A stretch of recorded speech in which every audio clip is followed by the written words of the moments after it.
Welcome to the Evolve Podcast, a podcast about disrupting your life to spark new evolution. Evolve your body, evolve your mind, evolve your soul, and evolve your tribe. And now it's time to disrupt.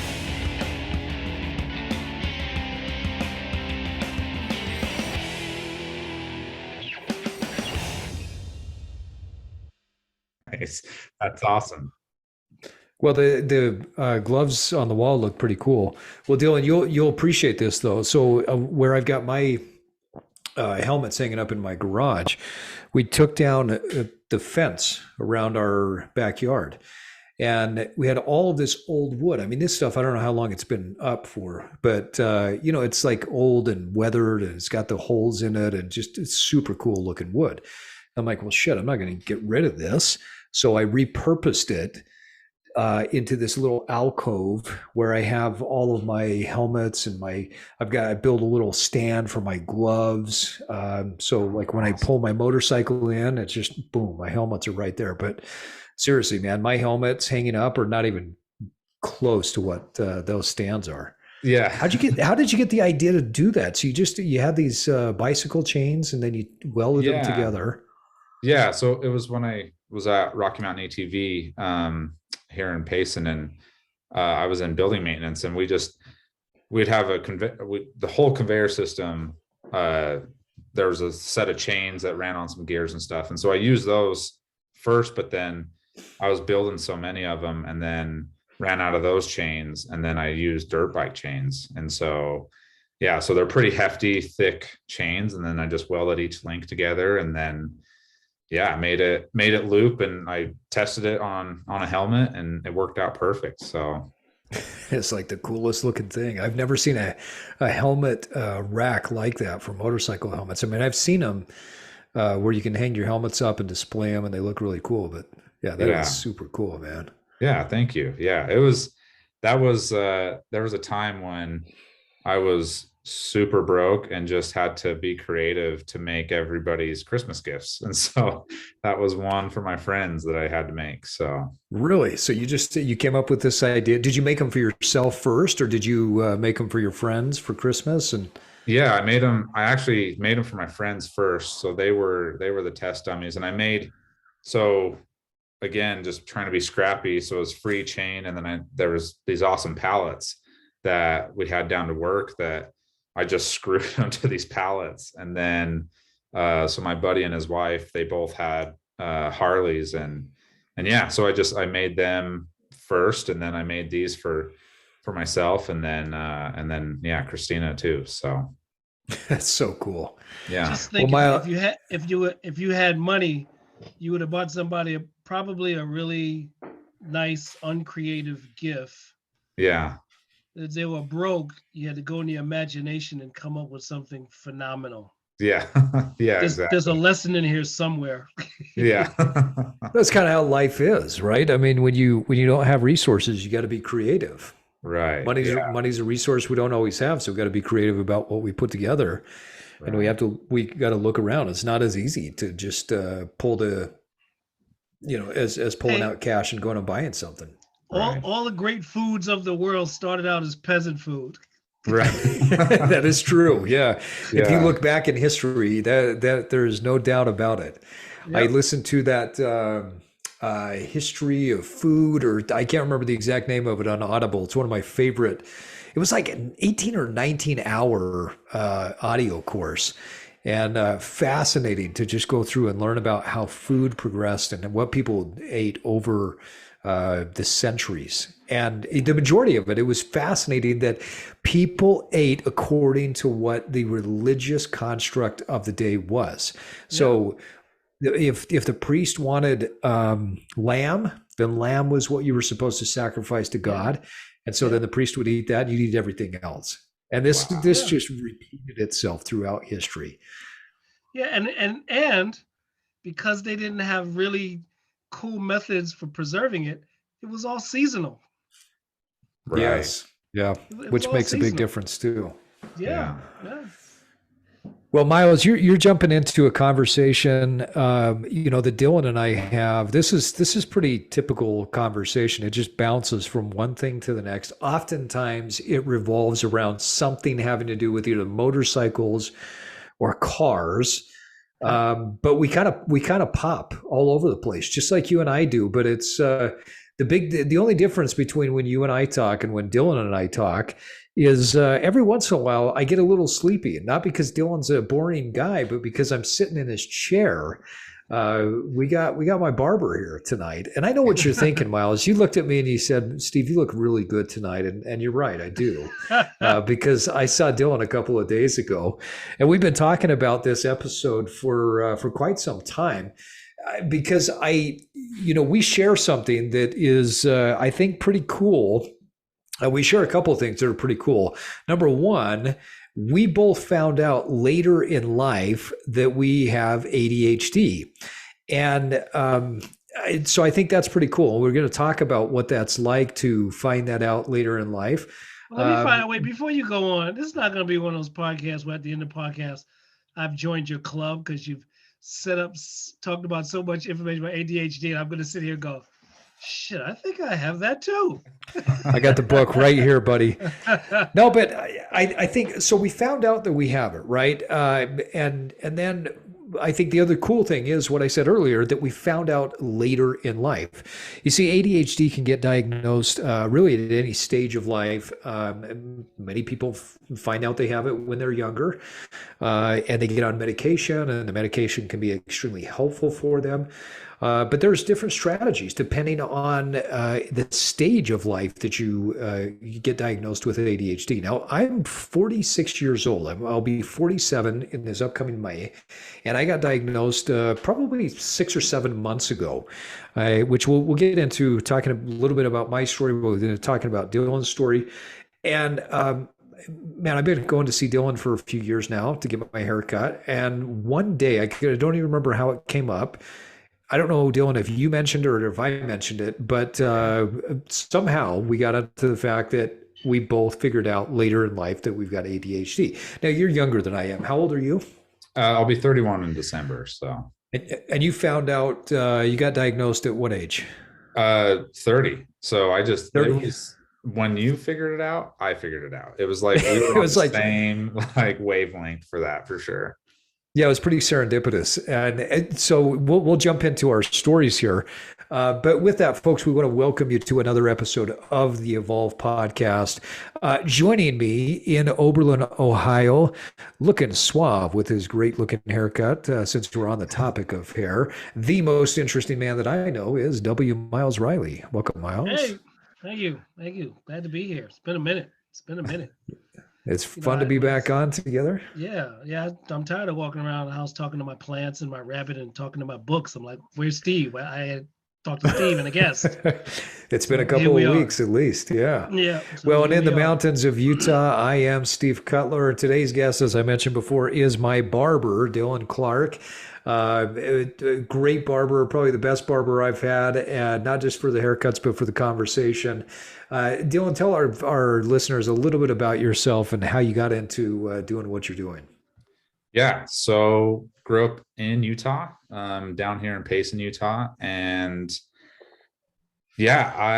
mom is a cosmetologist. My sister's a cosmetologist, so it kind of runs in the family. I didn't go into barbering right away. After I graduated high school, I went to UVU for one semester, and we can get into the whole, looking back, it makes me realize how much my ADD or ADHD had affected me. But that's one semester of college just was not my thing. I just struggled, just couldn't pay attention, just any of that stuff. And so ended up going to work. I went to work at Rocky Mountain ATV. Originally started out baling cardboard for 8 hours a day, and then worked my way up. What is baling cardboard? I've never heard that before. What does that mean? Is that like baling hay? Yeah, essentially. So you're just putting cardboard into this compactor that eventually fills up, and you have to put wire like bale wire around it, and then Okay.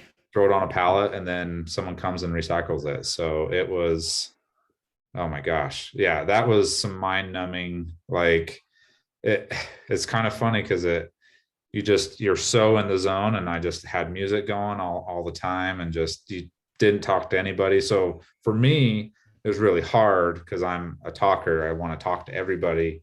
You got And to have the conversations. yeah, so I was missing out on that. So there was many times I got in trouble for stopping what I'm doing and going and talking. It's a little time theft there, I'm sure. But yeah, so eventually worked my way into building maintenance, and quickly realized, well, kind of quickly realized I wasn't going to go anywhere. Company's really young. All the upper management was in their 40s. So for me, I just knew I had to do something. And then my friend and I were out riding our Harleys, and we were going to get some oil over at Legends Motorcycle in Springville, which is a really cool motorcycle museum. And inside that museum it's now changed quite a bit, but was a barber shop. And my buddy had hair to the middle of his back, and he's like, I'm going to cut my hair off today. Let's go talk to this barber. So while he was getting his hair cut, he had said to the barber, like, hey, my friend is interested in cutting hair. How did you get started? And then the shop owner, Steven Roccazella, just told me everything, where he went to school, told me his story. He's got a great story. But yeah, he told me about the barber school in Midvale. And that night I went home and just applied, and it's an automatic acceptance. They just want your money. So not a lot of hoops you got to jump through to get into the barber school. Yeah. Gotcha. They just need your money. So did that and graduated in early 2017. And then, yeah, I've been cutting hair ever since. So yeah, you got into I it. have a 14-year-old kid here. There's a 14-year-old kid here in Oberlin. He just started cutting hair, and I let him guinea pig on me. Yeah, that's awesome. Yeah, so I posted it one day, and then another guy who's a chef wanted him to cut his hair. And then for my son, who's also 14, for his high school dance, the kid cut my son's hair. So now people know he's cutting hair, and he gives you steep discounts. Yes. Because he's practicing. Right. Yeah. Was that Chef Barnard that was on our show? Okay. Yeah, I was Chef. Yeah, so if our listeners haven't listened, you got to go listen to our episode with Chef. Well, so Dylan, you got into barbering. You got you work at a place here in Sandy, Utah called Wild Boar Barbers. You guys are full, hard to get into because you guys are doing such a great job. But I want to take it to that to the fateful day, right? We'll call it that, the fateful day when you and I were sitting and talking. And I think that the day that we started, like when you realize another person is kind of like you and you just are pointing at each other, it's like that old Spider-Man cartoon. You're just, all the Spider-Men are pointing at each other. And we're like, wait a minute, you know this? Oh, but that's me. And so we ended up, I think everybody had left the shop. The haircut was done, and I don't know how long we talked for, an hour and a half afterwards. We just kept going and going, because not only did we share this, connection with this idea that we have ADHD, but the fact that we're learning this later in life. I mean, it made so much sense. So talk about what led you to the point where you figured out, hey, there's something going on here, and I probably should get tested, or, what led you to that point? Right. So when I can't remember exactly, I kind of feel like it was you, Steve, when you were in my chair and talking about ADHD. I was like, huh. And then you're like, well, have you read this book, ADHD 2.0? And I was like, oh, no, I haven't. And then you were like, oh, listen to it, read it, whatever you got to do, digest it. And but in that conversation, I was like, huh, that makes sense. Oh, I do that. Oh yeah, I do that. And I can't remember if I had talked. So I started going to a therapist January or February of this year. And then talking with her, just, told her kind of my life story and stuff. And then all the trials and everything that I've gone through. And then now time had passed. And then I said, the next session, I was like, do I have ADHD? Do you think I have ADHD? And she's like, yes, you do, but let's do a actual test. There's no pause. It's just, no pause. Yes, you do. Yes, you do. And so it was after our conversation that I officially asked about it and tried to get a test. And so her and I did the test and checked basically all the boxes except for a couple. And she's like, yeah, you have ADHD. You can use medication if you want. You don't have to. And so right now I've chosen not to, just because I kind of feel like I've gotten through this world and this life for the last 30 years without it. And let's try and hack it a little bit, and see what comes of it. So. Yeah, it's that's cool to hear. I forgot about that. That's what had sparked it. So I remember that conversation because I don't know how many months and months ago it was that my daughter came to my wife and I and said, "Hey, I'm struggling with a few things. Do you mind paying for me to go see a counselor?" And we said, yeah, whatever you need, whatever it takes. We're big believers in physical and mental health, right? There shouldn't be no stigma on any of those things. If you get cancer, there's not a stigma around it. Mental health shouldn't have a stigma either, right? So anyway, she came back and said, hey, the counselor diagnosed me with ADHD. And my initial response was, there's no way. Yeah, I mean, you sit and you read a book for hours on end. You can focus. There's just no way. And she goes, no, that's actually part of it. So I said, all right, you got to give me more, like, help me understand this. Cause I'm blown away. When I thought ADHD, all I could think of was like that hyperactive kid, the one that you don't give too sugar to, you just bouncing off the wall, never give him caffeine because he can't sit down and sit still. So my daughter recommended a book. And I can't remember the name of it. I started to read through it and it was a pretty interesting book. And then about a week or two later, she said, no, there's actually a better one that my counselor just told me about called ADHD 2.0. So I downloaded that on Audible, started listening to it on the way to work. And I get about a quarter of the way in and my mind is just blown. I'm like, oh my gosh, this is my daughter to a T. It's, yes, she can focus for a really, really long period of time, and then she can't, and she won't remember things. And then I get further into it. About halfway through, I think, wait a minute, this is genetic? Where did this come from?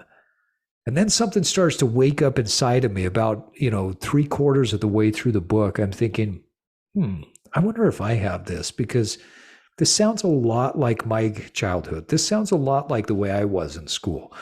I got almost finished with the book and I thought to myself, I got to go get tested. I would bet my life that I have this. So I scheduled an appointment. And I think after, as I was about halfway through the book and I was explaining it to you, that's where we started to connect. So we probably went and got diagnosed right about the same time. You at age 30, me at age 45, 46. And what a crazy path, the way that it's come up. So, I wanted to have the conversation today, really, and anybody that's listening to this, so that you understand we are just three guys having a conversation. We are not experts in this. We are not telling you what to do. This is just our experience. If you feel like you have ADHD, you're not sure, go get tested, have a professional work with you. And as Dylan mentioned with his path, that he's not doing medication, neither am I. That doesn't mean we're opposed to it. I think that from what I've studied, what I've read, and what I've seen, medication can be extremely beneficial. In fact, if you have not listened to Andrew Huberman's podcast on focus and ADHD, I would highly recommend. when you're finished with this episode, that you go listen to the Huberman Lab podcast on ADHD. I think he does one of the best jobs that I've heard of explaining what happens in what we call a non-neurotypical brain, right? We are neurodivergent brains. So Dylan, let's jump into, once you got the diagnosis of ADHD, what was your initial reaction? Just everything clicked, everything made sense. I just growing up, it's always been a struggle. I was like your daughter. I could sit still. I very much followed the rules. I didn't break the rules. So if a teacher said, sit down, be quiet, I could, but my mind wasn't there. My mind doesn't stop. It goes a mile a minute. Like, it's funny because I follow, now knowing with ADHD what it is and how it affects me, following certain Instagram pages. There was one where it was a scenario of a woman walking through her kitchen and just different things were going on in her head and different voices and all this. And I show it to my fiance, Christina, and I'm like, this is what my brain does all the time. Like, it does not stop. It will not stop. And so, and she's like, oh my gosh, like, I'm sorry, like, you have to deal with that. And it's funny now because after I was diagnosed with ADHD and we were talked about it more and more, she's like, do I have ADHD? And to find out she has ADHD. It's contagious. Yeah. so it is funny because Myles will have it after this, but yeah.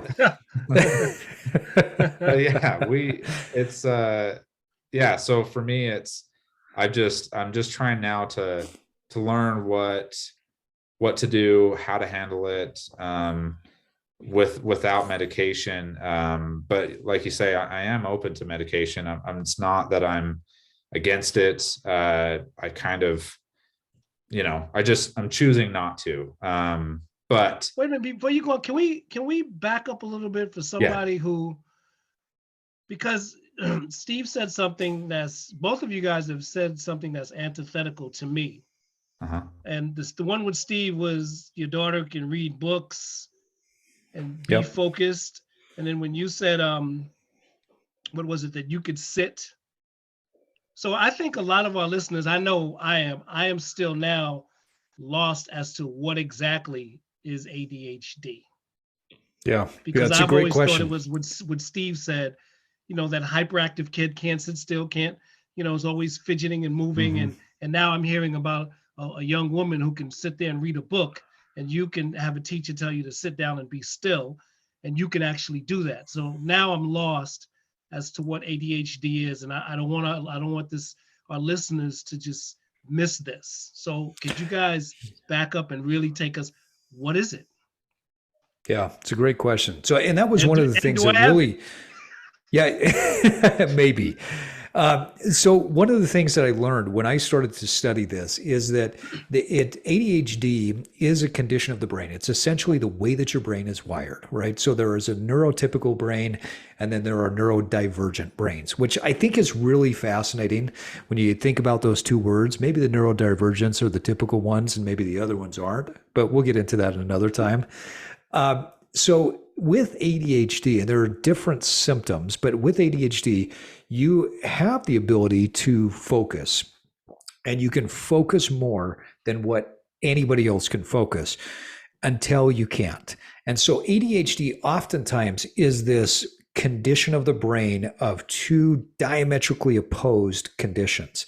One of the things that I think one of the authors, Hallowell and Ratty, that wrote ADHD 2.0, talked about is that think about a normal brain, a non-neurodivergent brain, right? A neurotypical brain. And that brain has a shift or a switch in it, right? So your ability to focus, when your ability to focus goes up, then your creativity or your openness to the world tends to go down. and then vice versa. So when you're more open and you kind of go into this, what they call default mode, then your focus goes down. And so it's this regulator switch. So one goes up and then the other one goes down.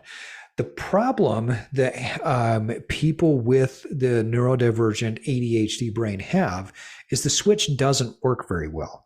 So the way that the authors talk about it is, and I've actually heard others say the same thing, imagine driving a Porsche with bicycle brakes, right? So you've got this massive powerhouse of an engine, but your brakes don't work very well.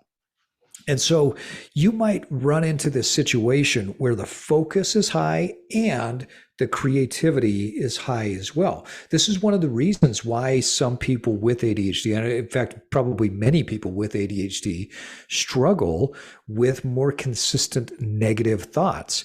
Because when something bad happens in your life, you might be able to put it into perspective quickly if you have a neurotypical brain. But those with neurodivergent brains, they focus like laser focus on whatever that problem is. And at the same time, because the regulator switch isn't working, your creativity is going crazy. And so you can go from 0 to 100 in no time flat, which means you can go from feeling good to holy shit, the world is going to end just like that. And like Dylan's fiance said, I'm sorry that that's how your brain works. It really is. It's something it's like phenomenally crazy when you think about that this thing, the brain works like that. And I've seen that happen with myself. That's part of what I've had to develop over the years, is that when something negative happens, I have to learn how to strengthen the brakes to say, whoa, wait a minute. We shouldn't be in focus mode and massively creative mode at the same time, because those things don't work well. So, there's this huge dichotomy with all ADHD brains. Dylan, fill in the blanks for us. What am I missing here? Yeah, I was just going to say, for example, a prime example is yesterday. So it's a tale of 2 days. So yesterday is day off. Today is a day off for me. And yesterday had intention. I had a plan. I'm going to clean the garage and I'm going to organize my trailer. Like, I had tasks because we're leaving for a vacation this Saturday. And so I had things that I needed to get done.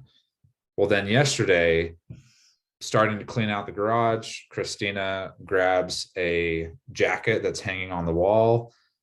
She grabs the jacket, a mouse jumps off the jacket onto her, falls to the ground, runs away.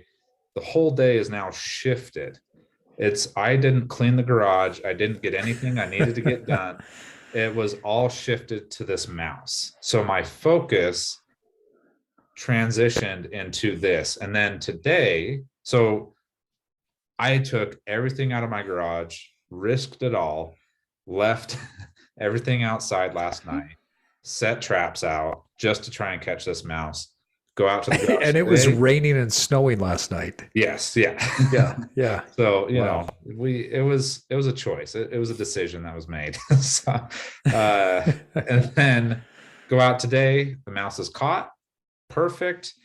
So then today went into, all right, we're going to clean the garage so I can focus, I can hyper focus. And I knocked out the garage task. But then my sister calls me and says, hey, can you come help us move our fridge? That completely distracts me. That pulls me away from the garage. I was almost done, had a few things to do left. Go help my sister, come back. I come back and I'm working. I come into the office and I start looking at stuff on the computer. Next thing I know, 3 hours pass by.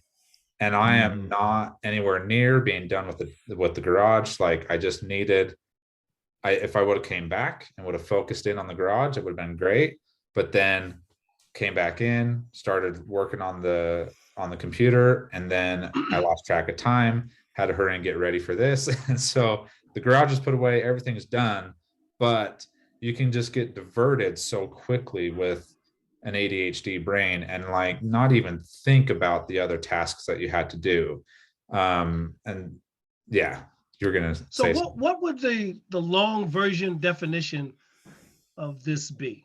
And Steve, you have the book, because I'm still like a little puzzled right.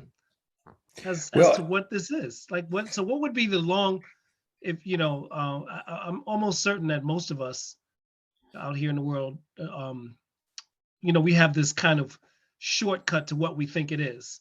Right. So what is the technical long version definition of this? Because I well, am perplexed. yeah. So that's the interesting thing, is that there are, I believe, one researcher has identified. Most agree, I believe, that there's 7 different types of ADHD. Now, there's one researcher out there that says, no, there's actually, I can't remember what he says, close to like 20 different segments or different types of ADHD. Now, the authors of ADHD 2.0 talk about how many people in our day and age, because of the digital distraction that we have going on, have some form of ADHD. They call it VAST, and I can't remember off the top of my head what that stands for. But anyway, it's essentially just it has nothing to do with the way your brain is wired, but it has more to do with the habits that you have. So if you're in a habit of touching your phone, picking it up and looking at it, if your habit of every time it buzzes, you gotta pay attention to that, or you turn this way or that way with every ding, because we're always on. So that's pretty typical of our day and age. That most people may be listening to this podcast and they say, "Well, I get distracted easy." Well, most people in today's day and age do, right? Right. But those with ADHD, their brains are actually wired different. So you live on this scale, this dichotomistic scale, where one day you may be completely focused. The next day you've got complete monkey mind, where it's bouncing all over the place. This morning, for instance, I woke up trying to get into my morning meditative routine. I'm reading. It feels okay, but it's not. There's no flow there. So I think, okay, today's a monkey mind day. And I go to the gym and I start going through my workout program, and I lose track of my reps. And we're talking like I'm doing sets of 6 to 8 reps.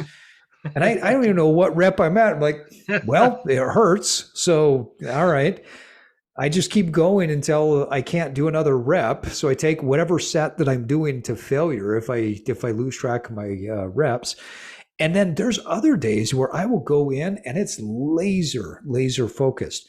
And there are things you can do when you have ADHD to train the focus. And there are things that you can do to funnel some of the monkey mind energy, but some of it you just simply can't control. It just is what it is. And so, I've been studying a lot lately about Buddhist philosophy and Taoist philosophy. I was getting ready to bring that up. Because I believe that there's a certain level of acceptance that has to happen, and a certain level of flow. When you read the Tao Te Ching, which I've read many, many times, but this time around it's hitting me different, because the concept of Wu Wei, which is essentially just going with the flow, the work with no work concept. I've tried to employ that in my life, understanding that, there are going to be monkey mind days and there are going to be hyper focused days. And rather than judging them, just go with what the brain does. Sometimes you're going to be driving the boat and sometimes you're going to be surfing on the wave. Tell me what you guys think of this, because Steve knows that I love playing with quantum physics. I love reading about that stuff. And what they talk about is light can be a particle and it can be a wave. If you're seeing it directly, it's a particle. If you're looking for it, it's a wave. And when you collapse, what they call it, collapsing the wave, so you see the particle. And I was reading one book, and I think it was called, as a matter of fact, it's here, the Dancing Woolly Masters. And basically what they've said is monkey mind is your quantum self. Monkey mind is your mind all over the place, looking for possibility, understanding possibilities, that everything so much exists. And it's up to your conscious mind to collapse the wave into something that you then choose to work with. But that when you're not choosing, when you haven't made a decision to work with anything, then you're into your quantum self. You have all these ideas. It's almost as if, I don't know if you guys, have you ever read James Joyce's Ulysses? No, I need to. We've talked about that so many times. I need to do that. Yeah, he's the probably the father of the interior unconscious monologue, or the interior monologue that just seems to go and create dialogues, monologues, and then all of a sudden something will happen in your life that you have to focus on. You focus on it, and when you're not focusing on it, you're back into this world of all kinds of things. And so quantum physicists that also play as spiritualists think that that's our quantum function, to be in this monkey mind of ideas and all types of things until we decide to collapse it into one particular idea. Yeah, it's pretty fascinating, and I don't know if it fits that model or not. I mean, I definitely think that at least from what I've read, and I think Dylan's a good example of this. A lot of people with ADHD, they have a tendency to be very, very insightful. They have a tendency to be people who see things that others don't see, who feel things that others don't feel. You know, wow. I in this ADHD 2.0, I wanted to read this. The authors talk about these paradoxical tendencies. Okay, so I'm just going to read a few of them. So they say that there's unexplained underachievement. So this could be, hey, if there's some of these things, I may be a person that has ADHD. Again, you should get tested. A wandering mind is another one. Trouble organizing and planning. A high degree of creativity and imagination, trouble with time management, and a tendency to procrastinate. And that one's fascinating to me because one of the things that I learned is that people with ADHD have a very, very low tolerance.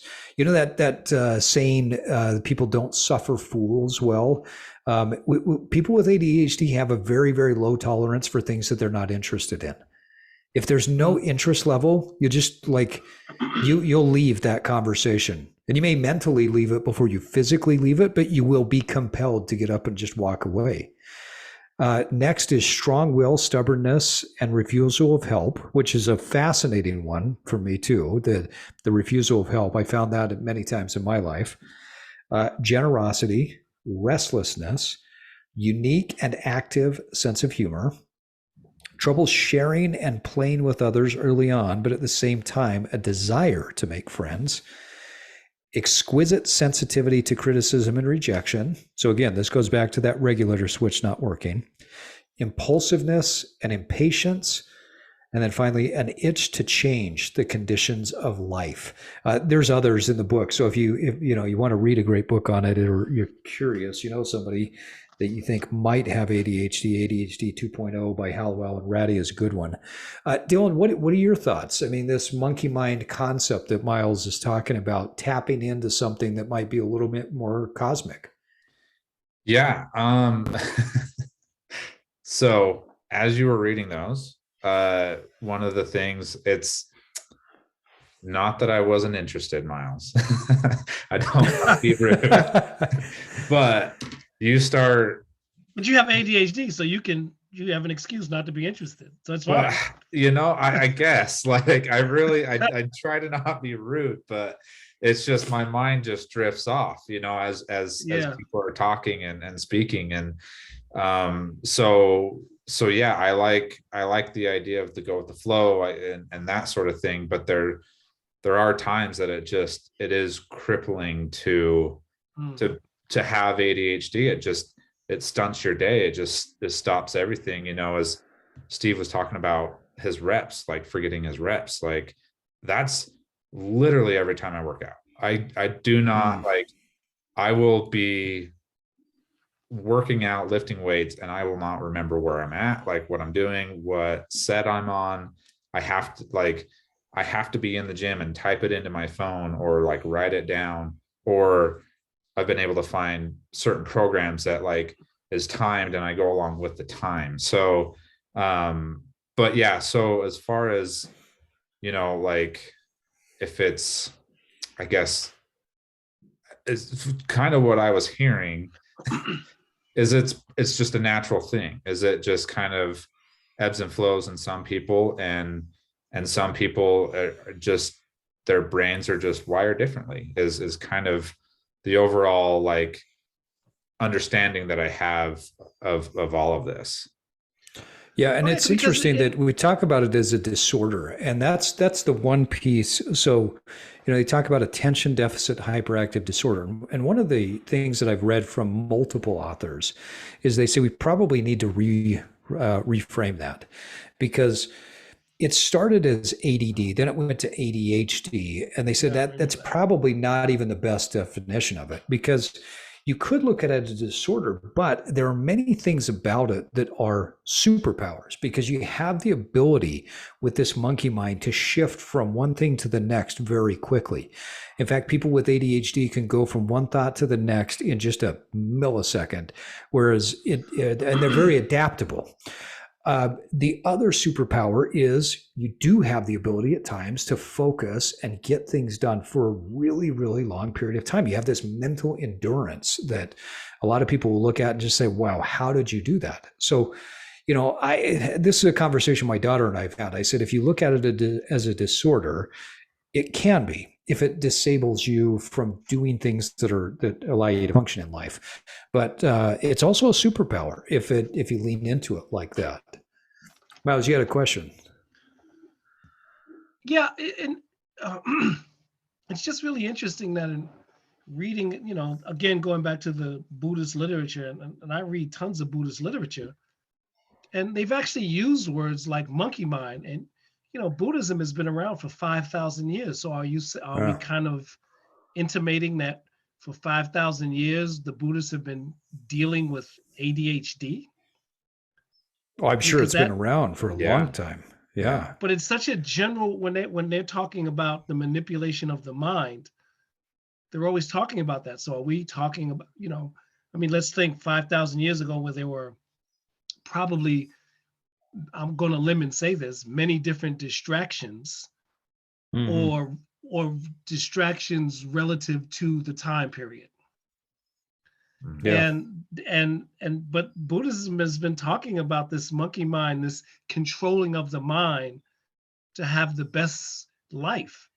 So are we saying that we're just realizing that this monkey mind is ADHD, or is it been around so long it's a natural condition of human beings?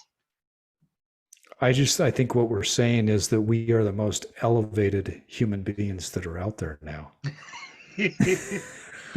So that's like that book, The Natural Superiority of the Left-Hander, that I swear by. Yes. Well, I think so everyone that has ADHD deals with it in a different way, because the symptoms are different for each person, right? There's a lot of things from a biochemical, a lot of things from just a physical makeup, a lot of things from a habitual, a lot of things from a historical context that create challenges for people. I think about the one that they talked about in there, that people with ADHD, they tend to want to do a lot of things on their own, and they have a hard time asking for help. That was a really hard thing for me for a lot of years. And I think that stems from needing to figure things out so that it makes sense to me, because I would sit in school, as Dylan referenced, I was the same way. There were times where I'm sitting there listening to what the teacher is saying, looking around at everybody else, and it seemed like everybody got it. And I would just think to myself, what the hell is going on? I don't understand. Like, how do they get what she's saying? And nothing is connecting, right? Wow. And so I had to dig in, and I had to learn how I learned. And a lot of that had to be kinesthetic. A lot of it had to be visual. I had to draw pictures out. Yeah. I had to take a concept and fully deconstruct it. I remember in business, trying to figure out how to analyze a profit and loss statement. It took me 2 months to just even get the basic concepts. And then through repetition and writing it out and doing it over and over and over again, I finally got it. But man, that was a huge challenge. And I didn't want to ask anybody for help because in a way it's embarrassing. You feel like you're always late to the game. Everybody else understands it. You're like, well, shit, I'm the dumb guy in the corner that doesn't get it, right? And Dylan, I know you're shaking your head. Tell me, what are some of the challenges that you've found with this? Yeah, I mean, man, back in school there was a lot there. I mean, like you were saying, you could sit there and just look around and everybody seemed to understand and seemed to get it. And there was multiple times where I think back to school and it was all the science classes, the English. The only time English was good was being creative and writing, an essay or like telling a story or something like that. That was the only time I could be creative. But the math, like when I was in school with math, it was a struggle until I got to geometry, when I could visually see shapes. And I'm like, well, of course, yeah, that's like the square footage of a room or like, that sort of thing. So it made sense. And it's looking back, it's interesting to see the classes that I excelled in and then the ones that I didn't. And, and back in high school, taking architecture and drafting, like that was fun and exciting. And I paid attention and I could go into that class. I had that class for 3 hours or 3 class periods. And I could go into that class, pay attention the entire time. Then the next class was science and I was gone. I would just, I wasn't even there. And so multiple times throughout my childhood, I just remember thinking like, wow, I'm the dumb kid in class. Like that. I've always struggled with reading, especially reading out loud. It gave me anxiety. Like there was just a lot of stuff there growing up, and I would have to go out the hallway. They'd pull me out of class and I'd go read with a tutor in the hallway to bump my reading level up. And there was also a lot going on at home during that time in my elementary years, but and even into high school and stuff. But it was just, there was just a lot of times where it's like, man, this is really a difficult thing. Like, but now knowing at 30, like, okay, well, I wasn't the dumb kid. I wasn't the kid in school that, just didn't get it. There was other ways that I excelled better than other students. There were certain classes where you'd go to art class and it's like the kid that could finish his test and his assignment in school, in class, had no homework,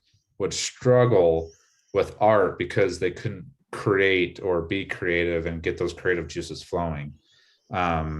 So looking back, and I guess that's one of the things with coming on this podcast, like I really wanted to iterate to people, like, if you feel that you have ADHD or you do have ADHD, you're not the dumb kid. You're not the kid that isn't going to make it. Like, I feel that creatives and a lot of it, people with ADHD are extremely successful and are the type of people that are going to be the CEOs, are going to be business owners. They're going to be the ones that excel really well in those fields, rather because they can communicate to people. They might not be the smartest person in the room, but they're the person that everybody looks to for the answer. And I just, that's one of the things coming on here. I really want to get across was there's a lot of opportunity for people with ADHD. And really, there's no different. I mean, ADHD has no implications when it comes to IQ. Right. People with ADHD can have high IQs, they can have low IQs, and so it's it doesn't. There's no push onto that. and multiple intelligences that people can have. I mean, I found often, like you were talking about, there were times where I'm sitting there in the class and somebody's, getting that thing that I couldn't get, but I could sit back and like, oh, there's a weird vibe in this class. That person doesn't like this person. The teacher doesn't like that kid, and I could see through things quicker. And, but yet that math problem, it made no sense to me at the time. Right. So we go again. Now that you guys have talked, kind of what it is and how it affects you, what causes it? Yeah, that's a great question. I don't know that they know. There's a lot of research out there to understand what it is and what it isn't. There is some indication that it can be genetic. There's nothing definitive out there that says, okay, this is what it is. Far too many people go throughout life and never get diagnosed with it. And I say far too many because I think that it is important to get some sort of diagnosis. I think that was one of the most freeing times of my life when I went to the psychologist and we sat down and we just had a conversation. And she looked at, I took the test before going in. They do this online basic test that you go through. And then we sat down, had a conversation, and she looked at me and she smiled. She says, well, you definitely have ADHD at a very high level, and here's why, and explained it to me. And man, I walked out of that office like beaming because I knew what it was. Now I have an answer. Now I don't have to walk around. And, it was almost like when the diagnosis happened, I was free to just accept who I was.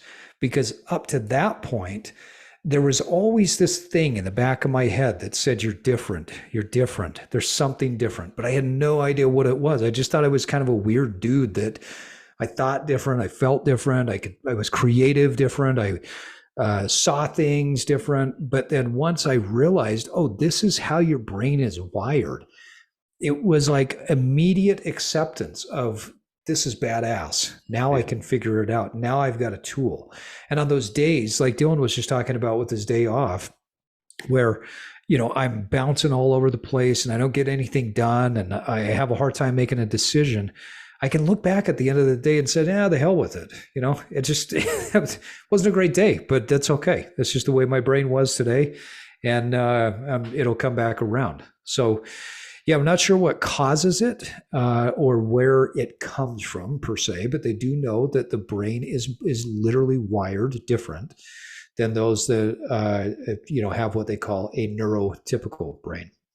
And so, Dylan, tell me, getting diagnosed later in life, in your early 30s, how did that feel to you once you got that diagnosis? Was this something that it felt frustrating, it felt overwhelming? I know before you said, yeah, it kind of made sense, but what was the overall emotion or feeling to it?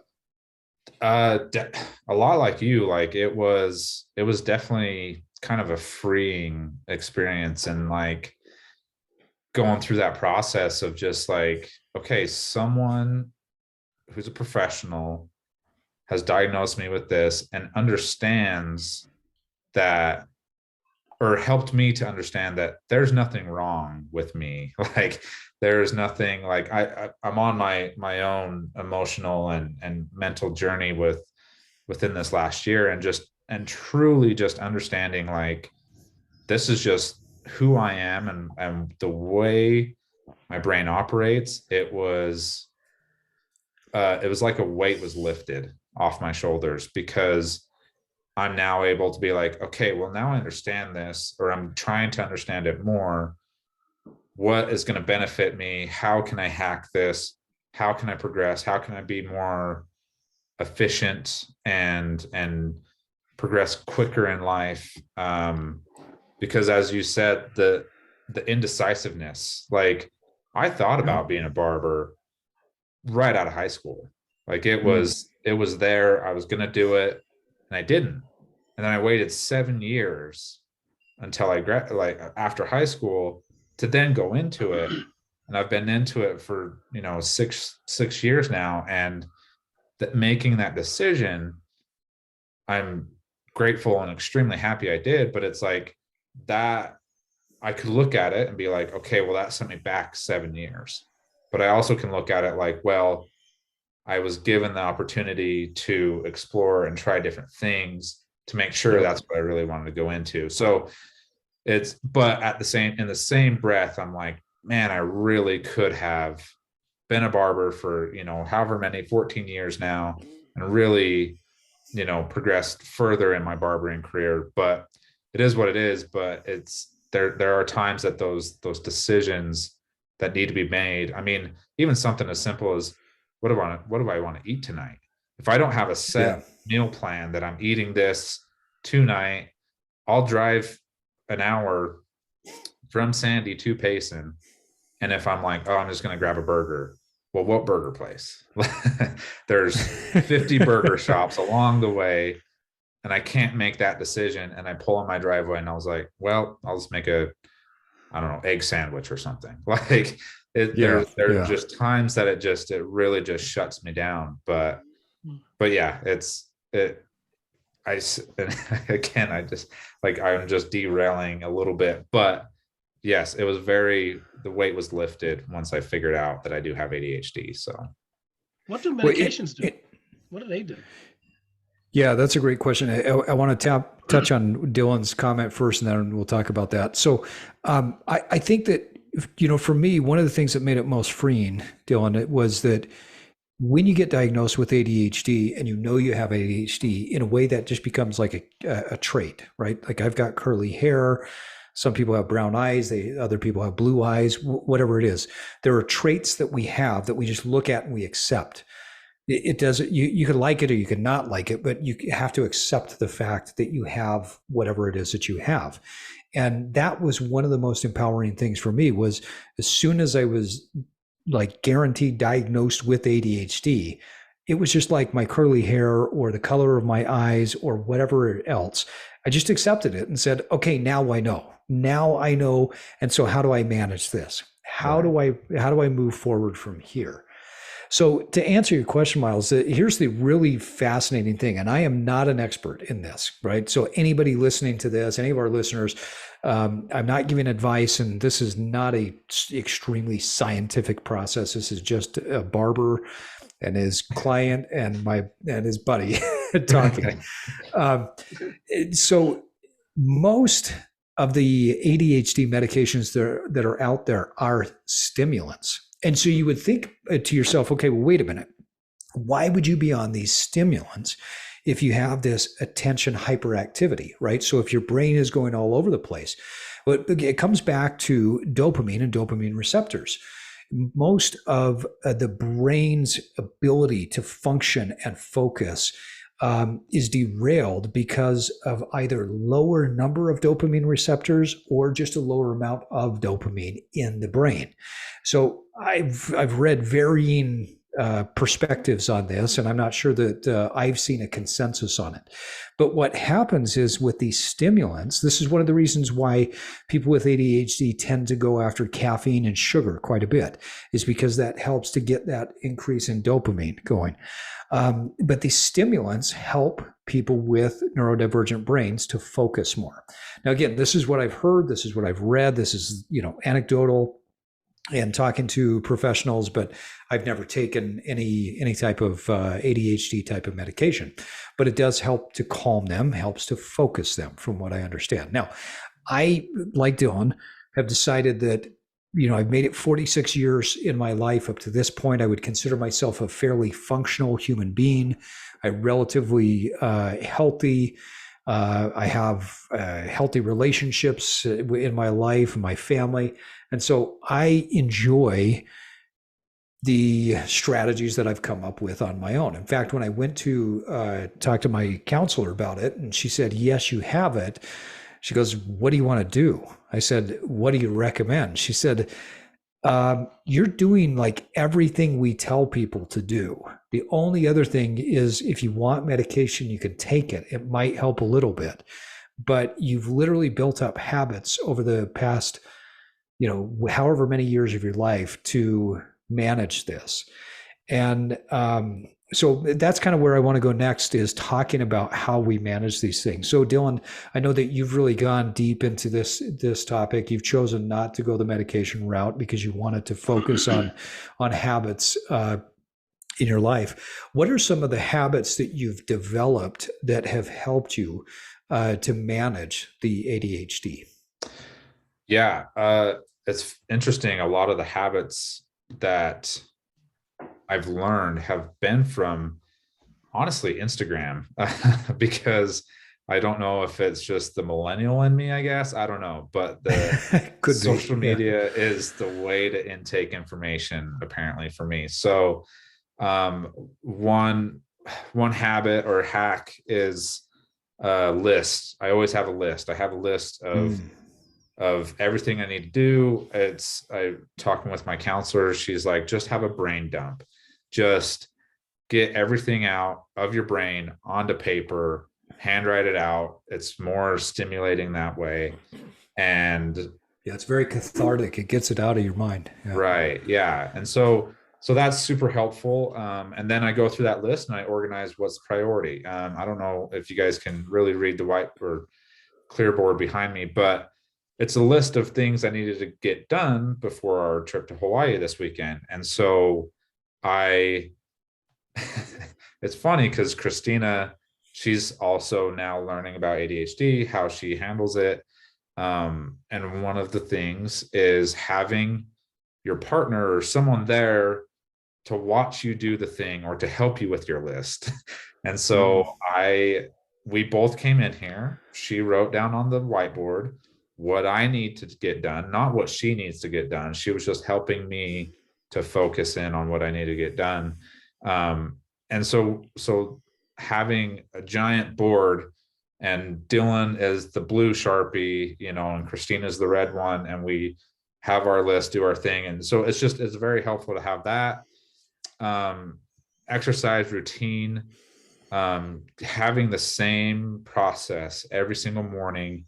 You get up, do your thing, whatever that is, if it's meditation or immediately into the gym or putting your favorite socks on, whatever it is, like you just do that routine. That helps you guide your way into your day. Oh man, now I'm blanking on my other stuff, but mostly it is the list. It's the routine, the habits that you create that are going to be beneficial. For the longest time for me, I definitely would I'd have a day where the monkey brain would be in full effect, and I just would then be done at the end of the day and wow, I accomplished nothing. And I would then beat myself up and I would tear myself down, which is not beneficial at all. And that's one thing that I've really tried to focus on more than, anything else, is just giving myself that grace and giving myself that opportunity to be it's okay. You got through your day, you did your thing, but tomorrow's a new day. Your brain could be clicking, could be firing on all cylinders, and you can get through it. Yeah, those are great tips. I love what you're talking about, the list. I mean, I keep journals and I type a lot on my iPad with the things that I need to do. The other thing that I've done to manage is I have an organizational system for almost everything, because one of the things that happens with an ADHD brain is you forget. If you set your phone down and you don't do it in the same place every single time, you're going to forget, you're going to lose things. And I learned early on, if I could create a system for even, I'm looking at my office and my closet over here, how my clothes are hanging. I've got them organized by, length of the shirt sleeve and then color. And it makes life so much easier. In fact, there's a quote that I love that Barack Obama said, that when he became president of the United States, he only would wear two colors of suits. He'd wear a blue or a gray. And that was it, because he had to reduce the number of decisions that he was making during the day. And that resonated with me because I if I have too many decisions to make, I'm going to be going in a million different directions. So my routines and the systems that I have in my life, I set once and I decide, okay, that's what I'm going to do.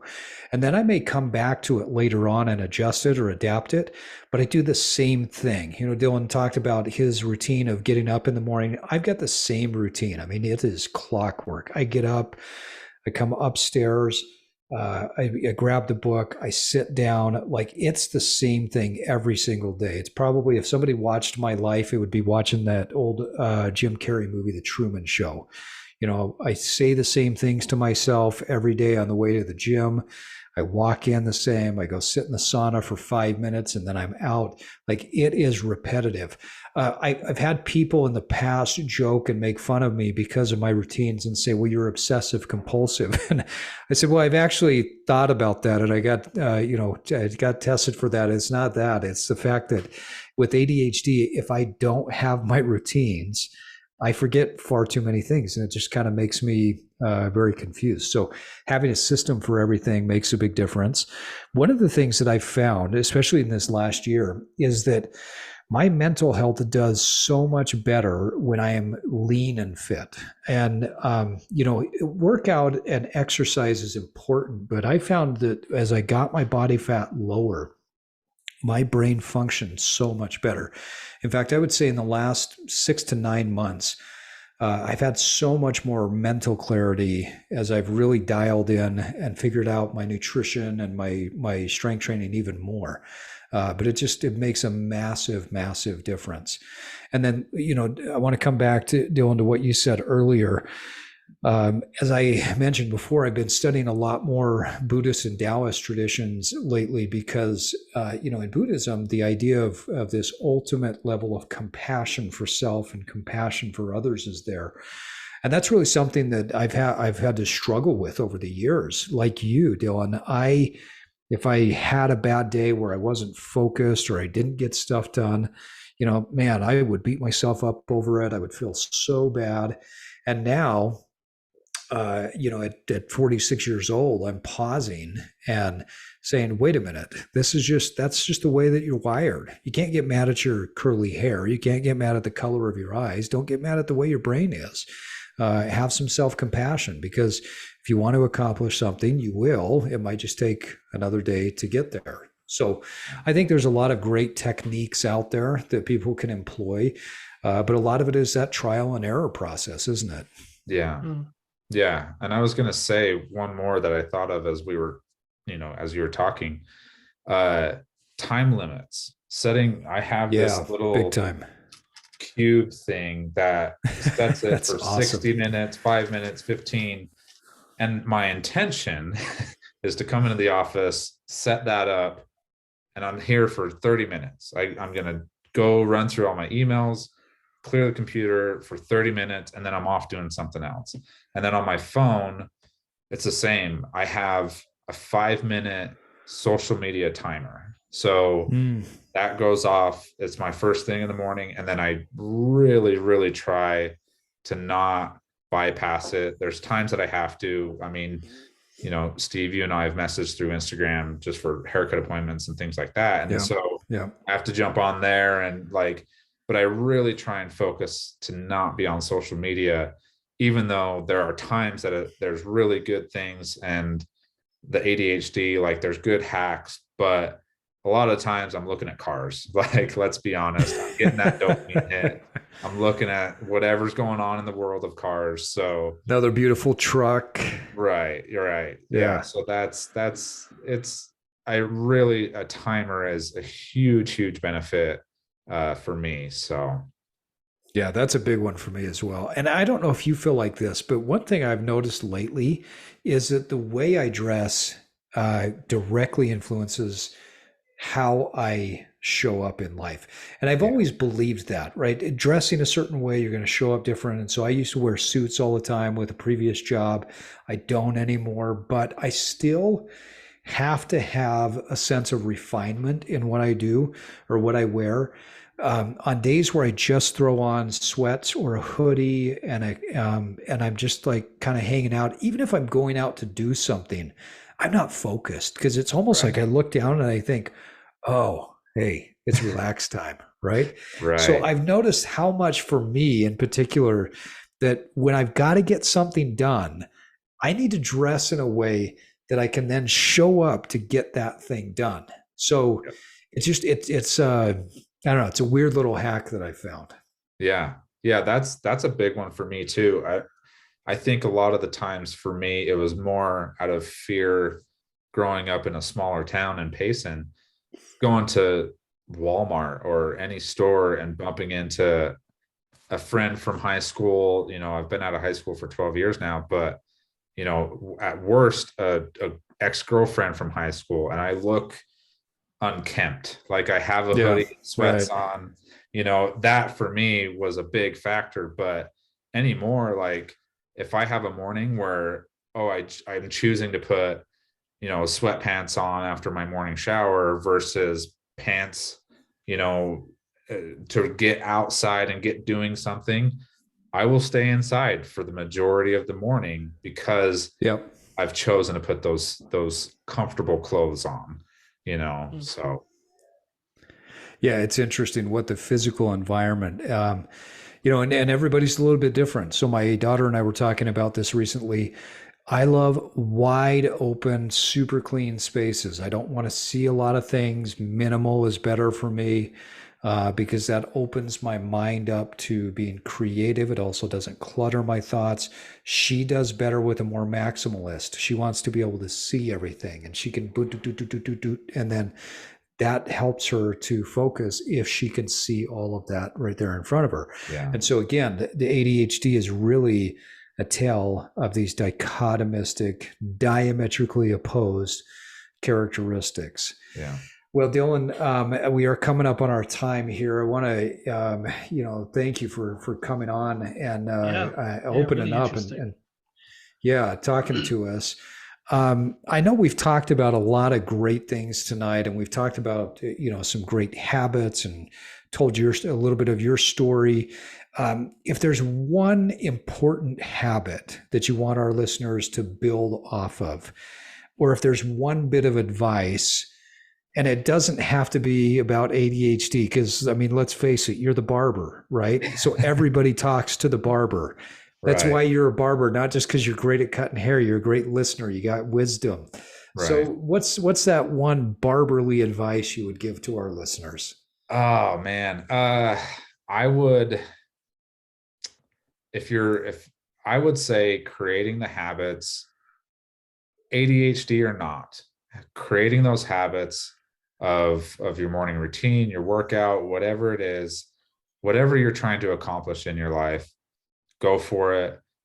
But understand there needs to be a structure behind it, and understand that when you create that structure, good things will come. And I feel like that has been beneficial in my life. I've been able to create successes with building that structure, understanding like doing these routine things help me to progress, help me to be creative and to create the joys of life.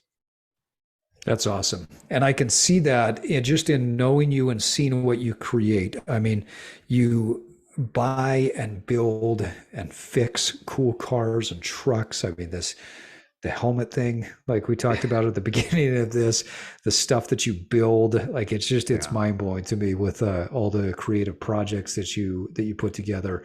Obviously, you're great at what you do.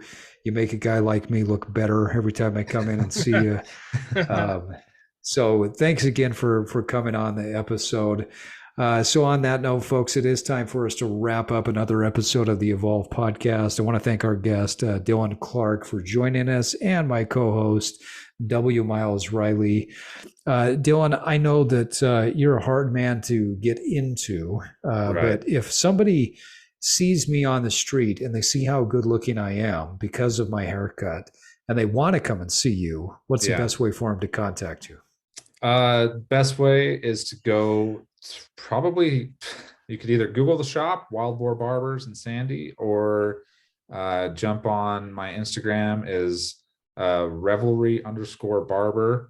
You can book through there. Message me. I try, like I said earlier, I try to stay off social media, but I also have to glance at it every now and then. So I might might take me a day or two, but I will get back to you. And yeah, right now it's busy times. It's getting into the holidays, so I'm pretty much a month and a half out right now. So it's great for me, great, for business, but it's really hard to get into the shop. So yeah. Yeah, I was going to say it's at least 2 to 3 weeks, and sometimes a month and a half. So if anybody wants to get in to see you, they gotta book now. Yeah. Yep. Well, thanks, Dylan. And hey, folks, remember that it does take time and consistency to evolve, but first you have to disrupt. And now it's time for you to get out there and evolve. And evolve. Thank you for listening to the Evolve Podcast. If you like this episode, share it with your friends. Follow us on Instagram at evolve_cast and subscribe to our podcast on your favorite podcasting app. And now it's time for you to get out there and evolve.